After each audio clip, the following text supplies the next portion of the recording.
Rhythm Zero by Marina Abramovic. Have you ever wondered what would happen if somebody took away your rights? It is likely that your rights have been changed or violated at some point in your lifetime. Rights are a moral or legal entitlement that somebody can obtain and are often protected under law or constitution. However, rights also come with responsibilities. Your responsibilities are to exercise and use your rights in a way that does not infringe on other people's rights. If a person has more power due to wealth or position, this person is responsible for not taking advantage of those in a lesser power. In 1974, Marina Abramovic did a social experiment called Rhythm Zero, where she gave up all her rights, essentially became an object, and tested the limits to the human mind and body. Her becoming an object represented how women were seen. She placed an arrangement of items on a table that the public could use on her for any purpose, and for 6 heart-wrenching hours she stood there and let people do whatever they wanted to her without any repercussions. She simulated what having no rights could resemble. This project made a powerful point to the world by allowing us a glance inside what marginalized groups have gone through in the past, and unfortunately today as well. Her project was dedicated to women's suffrage, but the agony that she endured during this experiment could apply to most minority groups, such as people of color, Jewish people, queer people, and so on. Her experiment demonstrated how if you don't protect your own rights, while some may come to your aid, most will look the other way. Therefore, you are the only one who can protect your rights. Although you may not know about Marina Abramovic or her art, she has still made a lasting impact on women's and humans' rights by highlighting the topics that are uncomfortable yet necessary to create a more peaceful world. Marina Abramovic was born on November 30th, 1946 in Belgrade, Serbia, and was raised by her deeply religious grandmother. Although Marina herself did not subscribe to any religion, she participated in her grandmother's rituals. She was also a very intelligent girl, and always had a passion for the arts, as she was exceptional at painting and drawing. When she was 6 years old, her brother Velimir was born, and she moved back in with her parents. Life with her parents was difficult. They had an unstable marriage, and their overpowering manipulative personalities made it hard for Marina to be herself. In an interview published in 1998, Abramovic reveals that she was beaten by her mother multiple times and described the incident from when her father smashed 12 champagne glasses and left the house. "It was the most horrible moment of my childhood," she said. Despite these hardships, she prevailed, and at the age of 19, she got into the Academy of Fine Arts in Belgrade. In this academy, she discovered a newfound love for performance art and decided to pursue it. The Rhythm series was a compilation of performances that were made to test the human mind and body. She started at Rhythm 10, which was her first performance where she played a game of hand roulette. When she had 10 cuts on her hand, she tried to repeat her exact movements.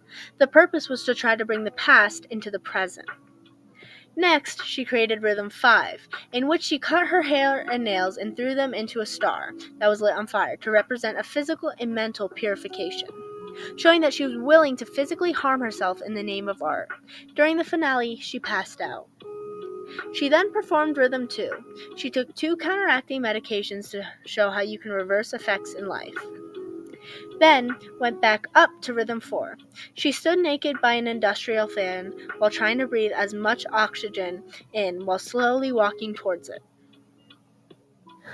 Then she created her most terrifying performance piece, Rhythm Zero. This was a 6-hour-long endurance performance that took place in 1974 in Naples, Italy. There were 72 items on the table. She chose for pleasure and for the pain. These items ranged from a coat, a glass of water, a rose, and blue paint, to knives, an axe, a hammer, chains, and a pistol loaded with 1 bullet. She took to the stage with the sign saying, "I am an object. You can use anything on the table on me. I am taking all responsibility." And the exposition began. In her TED Talk, An Art Made of Trust, Vulnerability, and Connection, she explains what happened that day. She said, "The beginning of this performance was easy, but after very soon, there was a man that took the scissors and cut my clothes.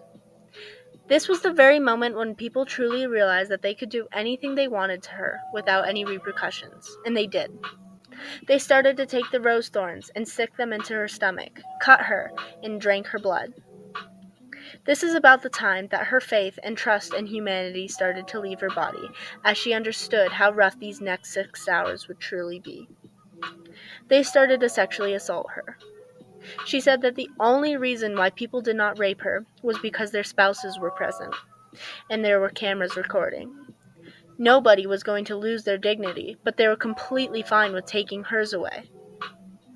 Somebody took the pistol and aimed it at her head, with their finger on the trigger. Fortunately, people ended up wrestling it away.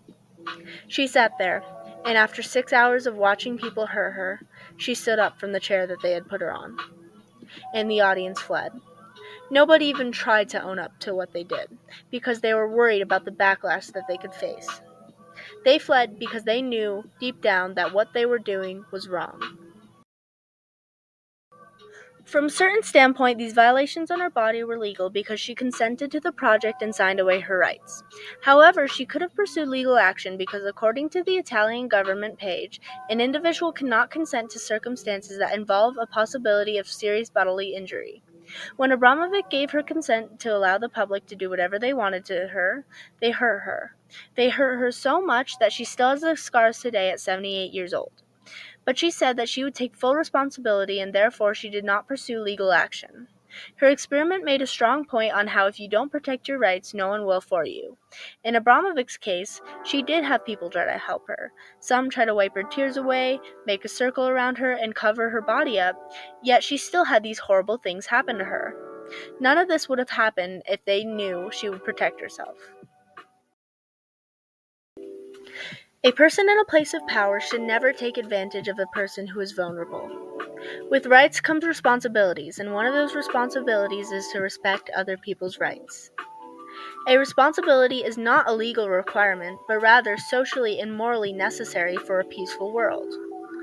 One argument that people use when debating whether what happened to her was completely justifiable is that she technically consented and gave the public access to materials that were made to hurt her. However, this is a problematic thought process, because the people who cut her, sexually assaulted her, and held her at gunpoint all think the same way. There is a question that many need to ask themselves today, and that is this right? The audience of her performance saw Marina Abramovic bleeding, half-naked, and crying, and they did not take a second to step back and think about how, although she did consent, she clearly did not like what was happening to her body. Although nobody should think that it is morally okay to hurt innocent people, it is necessary for people to maintain their self-control to make the world a better and safer place for all. I went to the hotel. It was at 2 in the morning. And I looked myself in the mirror. And I had a piece of gray hair. All right? Marina Abramovic was put under so much stress that her hair started to turn gray. Along with the clear effect on Marina Abramovic's body, Rhythm Zero also created heaps of controversy, and it took time to process what Rhythm Zero entailed. But once people understood the gravity of what it evoked, it started to inspire people. Some of the people in the art industry, especially performance art, are just exploiting it for money. However, this piece of art inspired many artists around the world to push their own limits. It also created a certain fire in the women's suffrage movement due to the fact that people have come so far in fighting for their rights, but all it takes is just one little setback for people to forget their responsibilities and what is and isn't right. Rhythm Zero by Marina Abramovic was a disappointing yet extraordinary experiment that demonstrated what it would be like to have no rights. This exposed the true human nature and what will happen if you do not protect yourself. Abramovic put herself through a very traumatic experience so that no one else would have to, and showed us why we can't put our guards down. We live in a world where you can't trust a stranger to treat you with common decency, and that is the concluding theme of Rhythm Zero. You have to fight for your rights and conduct yourself to adhere to your responsibilities.